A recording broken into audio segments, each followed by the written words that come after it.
Denise is the founder and CEO of You Define Wellness and a reformed insurance agent.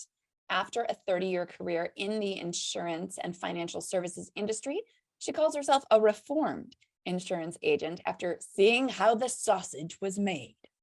Following her passion for making a difference, not just in her life, but in the lives of others, she quit working in insurance on December 1st, 2015, without a backup plan or a vision for where she was going to go.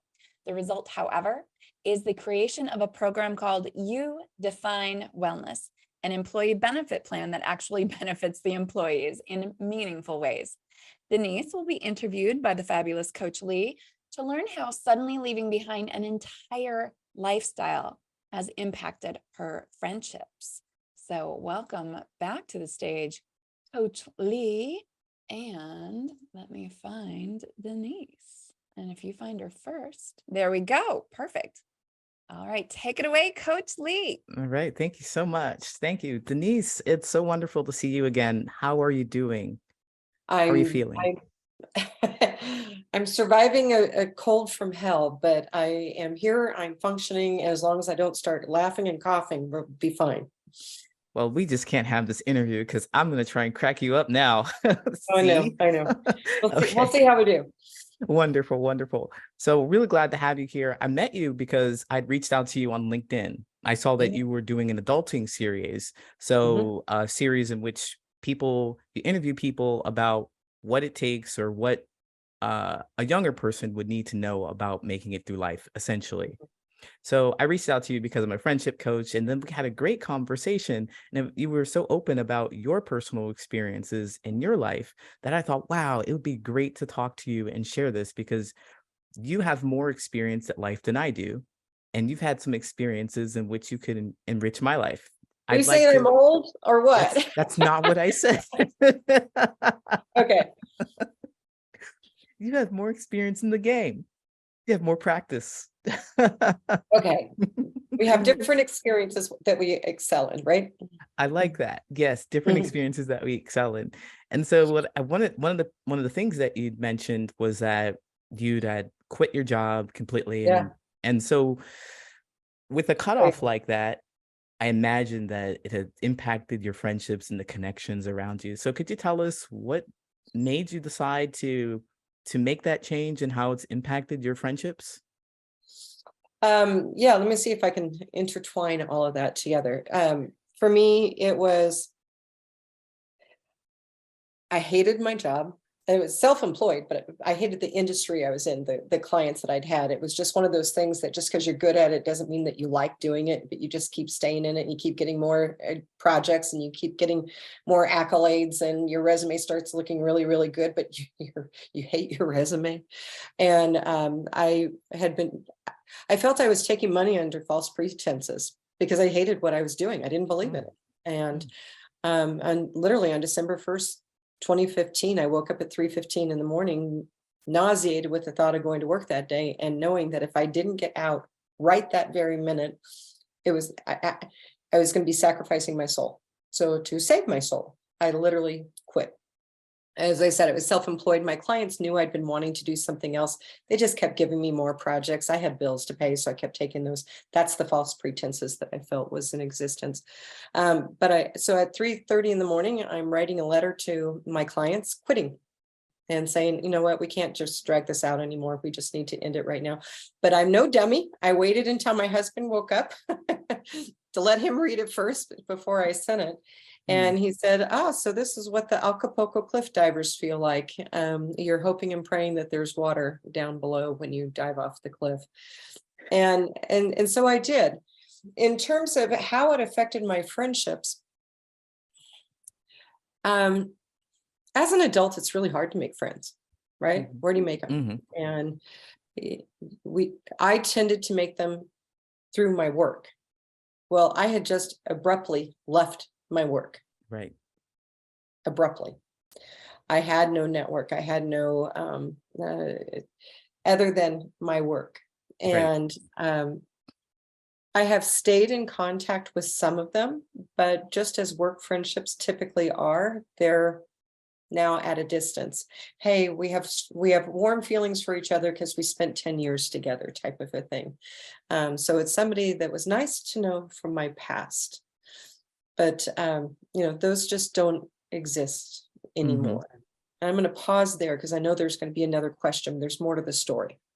Okay, yeah, because well, one thing that I like to touch on is the idea that we try to make friends at work, and the idea that that's where most people go because it takes up most of our time. Aside from that, we are not in places in which we're with people anymore, like people being intentional about being around people.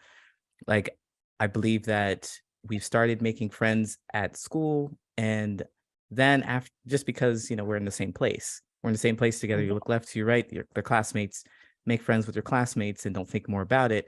And so we carry that on to our work relationships or our friendships. We're like, well, this person got hired, I'm here, and that person got hired, I'm here. So let's have a conversation and hopefully we'll be friends.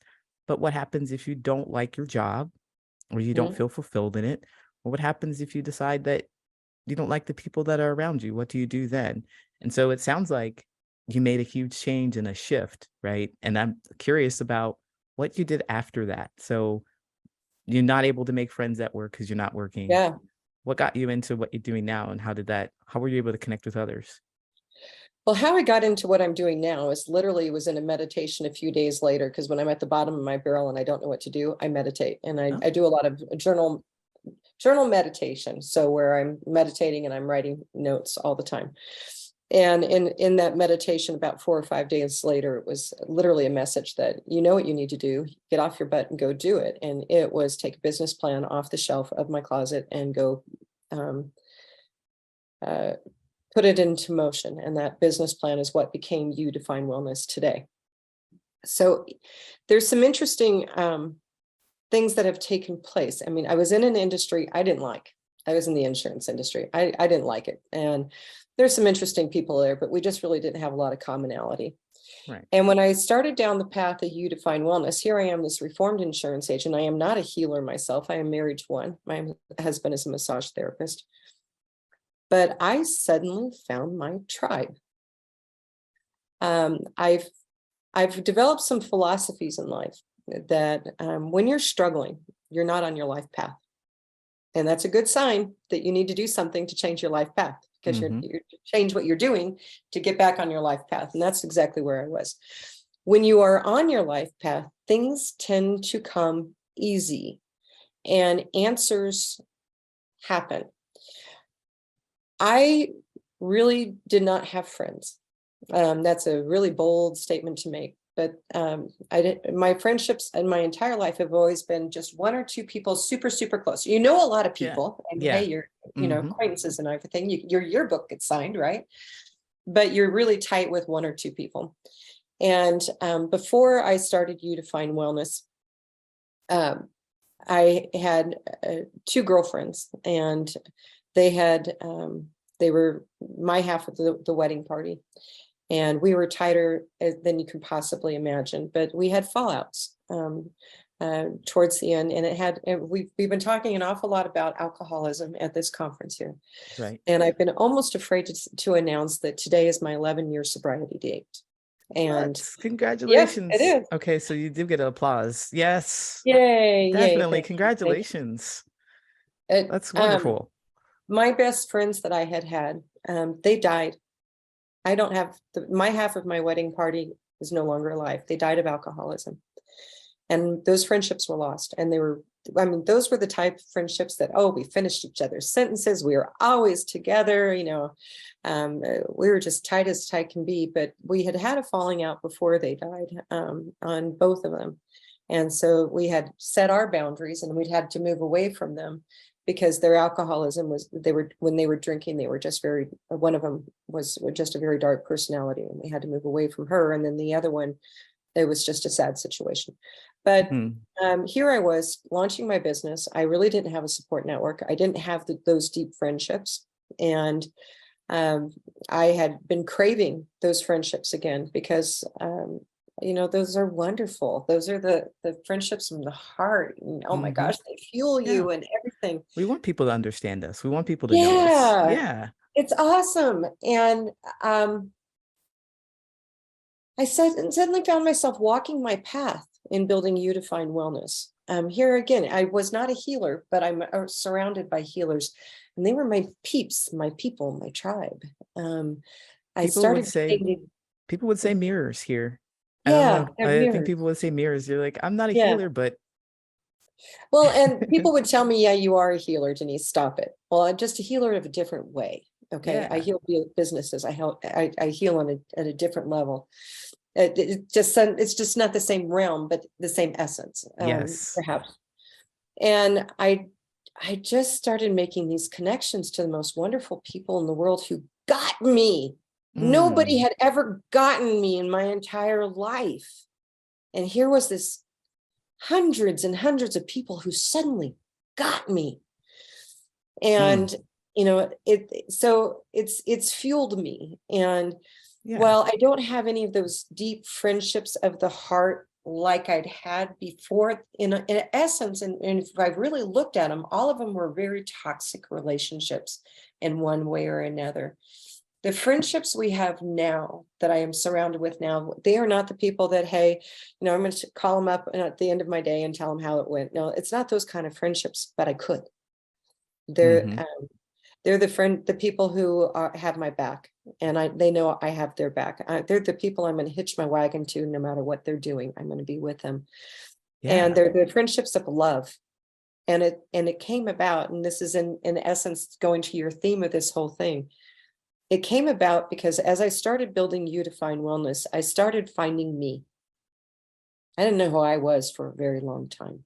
Yeah. You said that you started to Yeah, set boundaries. Well, I set back with your boundaries. friends who were the thickest Mhm. thieves friends, boundaries started to come about, Yeah. and you had to start creating some separation between them Mhm. because you noticed something Mhm. about them that didn't jive with you, didn't feel right with you, and you were like, well, I gotta let go. And you did.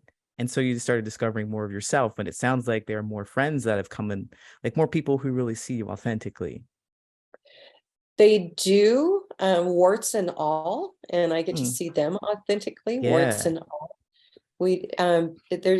It's just when you start to love who you are, you start attracting the right people to you, and accepting who you are. Right. And that was a lot of work.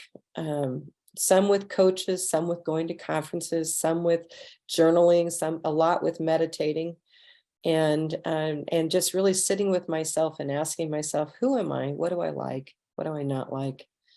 So I go ahead. I did want to ask you Mhm. about the friendships that you've had. So you had this created a boundary with people that you really cared about for a long Mhm. time, and you created a boundary.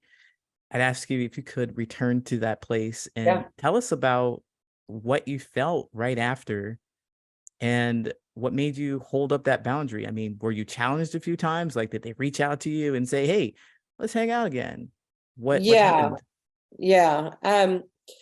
It was actually an easy boundary to set because it was around my son, who was very young at the time. He was probably about 18 months old. And the we had asked this friend, she volunteered to babysit him one night when my husband and I needed to go out, and that was great. And when we went to pick him up from her house, she was drunk. Oh, And that was an easy boundary to set. And we did not say anything right then, because you don't talk to an alcoholic when they're drunk. right, Doesn't do any good. right. She came to we just separated ourselves from her. And just at that point, actually, we weren't even communicating our boundary to her, other than communicating by not being part of her, Yeah. not getting together with her.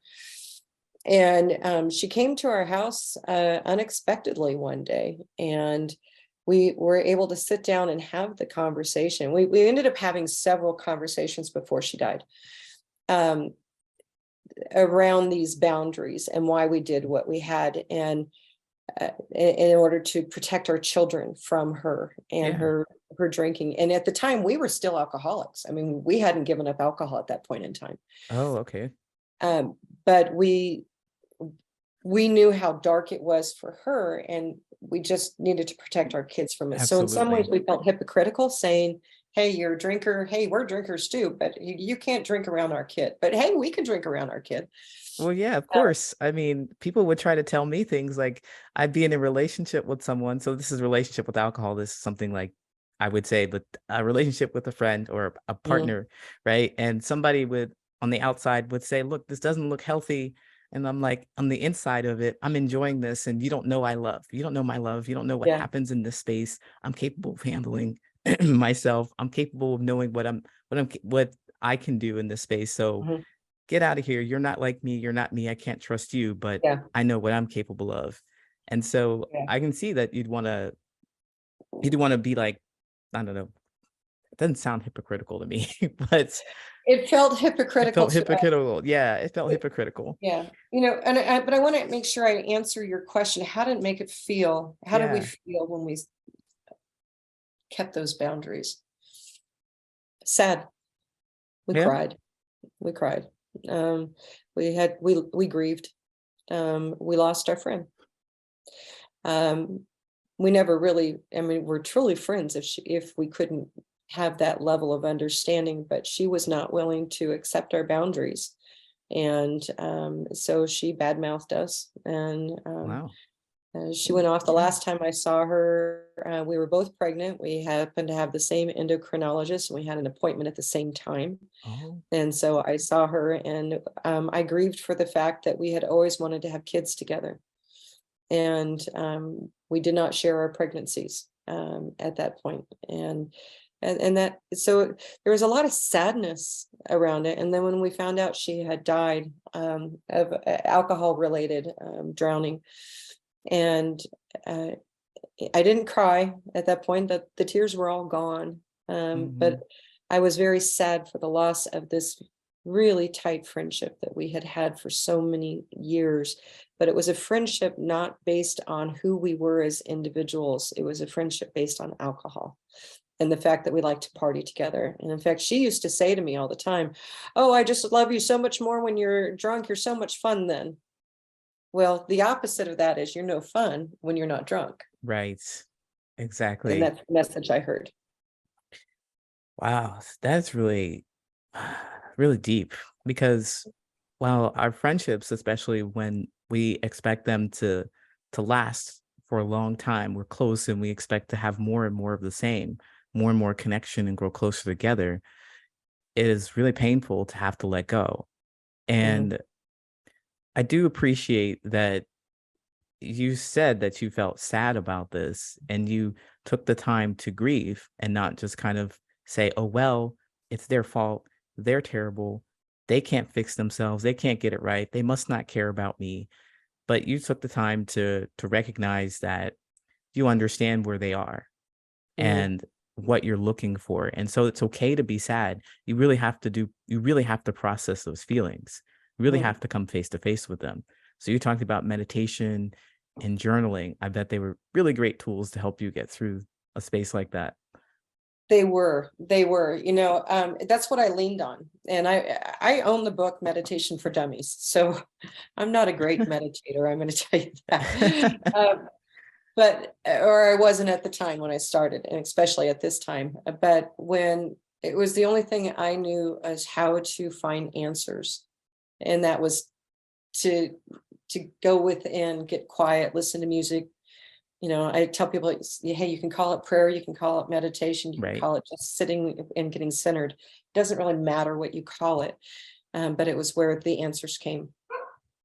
So I wanted to ask you one last question about friendships, and that is, since you've had such really strong friendships now, and you'd Mhm. mentioned that you have nice friends that you know and that really see you. Do you believe that, or would you like to try to recreate the kinds of friendships that you've had before? Is there some hesitation since there's, this idea that if you've loved and lost, have, it's better to have loved in the first place. Would you try again to recreate that kind of closeness and connection? Probably not. there's actually a long history of Jekyll and Hyde relationships, friendships that I've had, and where you sit down, you meet, and oh my gosh, you feel like you've known each other forever. You talk Yeah. for hours and hours and hours, and oh my God, you're tight, and da da da da da. And then a little while later, this Jekyll comes out, and you're like, Where are who you are from? you? Who? And that's when you start seeing the toxicity of the relationships. To me, right now, where I am at my life, at this point in my life, it's more important for me to foster the stronger relationships with the people who are in my life right now. Nice. My husband and I, we've been married for, this year will be 26 years. It hasn't always been smooth sailing. In fact, it's been extremely rocky at times. But he is my best friend. He is my companion. My sister, who we've gone through thick and thin with each other, and especially the last 2 weeks moving our parents, and working with her. But then there's and then my adult children, and those who are not my immediate family are someone who's in my network, a provider in my network. She's in Germany. She made we talk all the time on Yeah. Zoom. She made a comment to me one day, and she says, oh my gosh, I can't wait for the day when I can actually finally meet you. And I had to sit there and think, you're right. We've never met. I don't know how tall you are. You don't know how big my butt is. I mean, we don't know any of this stuff about each other as friends, right? Right. Because we've built that friendship with the heart, and I know where she is, and she knows where I am in our lives, and we do talk on a regular basis. And there's a few other people as well. They'll just pick up the phone out of the blue and give me a call. Those are the friendships that I'm wanting to foster. I am no longer wanting that. I thought I wanted it for years, but I no longer want or crave that deep, hey, we've been best friends for all of our lives. We only met 5 minutes ago friendship. Yeah. It's more I don't about need it. I don't need yeah, it's more about sustaining and it. nurturing the relationships that you currently have. And the ones that do naturally form, they do. Like they're nice, and like the person that you were talking to where you just had a heartfelt relationship or friendship of the heart, where you're just like, oh, we're so connected. This is good. I like this. It's comfortable. Yeah. Yeah. So someone else had mentioned earlier that they make friends online, and it's pretty awesome that they're able to and maintain that. So I just want to say it was really a great joy to talk to you and learn more Oh, you about you too. and your friendships. Yeah, because there's no right or wrong way to friendship. It what fits for you and what's comfortable for you in your life, what you want and the connections that you want to make. But there will be people close to you. There's no sense of going out and trying to create a bunch of connections with people when you have something right in front of your face. Like I think I heard something like the grass is greener on the side you water it. Yeah. But that's pretty much it. Quality, not quantity. Absolutely. So I want to ask you, last thing is, if you could tell us where we can find you. Oh, where you can find me. Yeah, if you have more information to share about how people can get connected to you. I'll drop Yes, your I will. information in the chat too. Yeah, that's the best way. One of the easiest ways is actually just to either find me on Facebook or go over to my website, which is You Define Wellness, as in spelled out YOU, definewellness.com. Contact me through there. I do get those, and that's one of the easiest ways. But I'm everywhere in social media. I think the primary places. Primary places. All right. I dropped your information in the chat. So there's some contact information, events, wellness events. So if you're interested, check those out. There's a link to that as well, or a calendar. And Denise, I really want to thank you for having spent the time with us, especially when you weren't feeling well. Well, thank you. I'm glad to be here. I am feeling a little bit better than I was yesterday, and sounding better than I was yesterday. Wonderful. Thank you so much. Take care. Thanks, Coach Lee.